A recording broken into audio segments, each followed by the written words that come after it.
It was a bright Tuesday morning, and the small post office was bustling with people.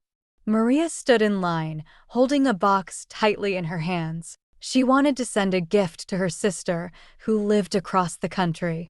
Maria glanced at the clock. Time flies when you're busy, she thought, noticing the line was moving slowly.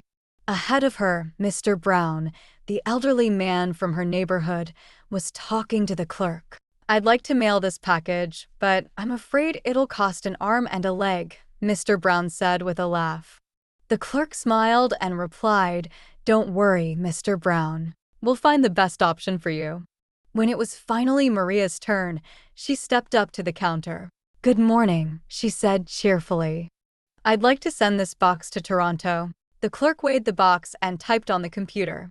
"It's a little heavy, but it won't break the bank. Do you want standard shipping or express?" Maria thought for a moment. "Let's go with standard. No need to spend extra money if it doesn't have to get there overnight." As Maria finished her transaction, a man behind her sighed loudly. "Looks like I'll be here until the cows come home," he muttered. Maria smiled politely and grabbed her receipt. "Thank you," she said to the clerk.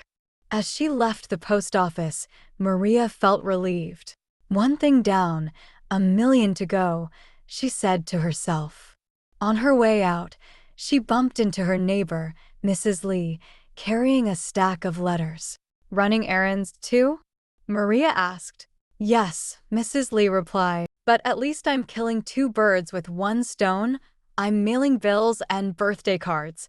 Maria laughed. Smart move, and continued her day with a lighter heart.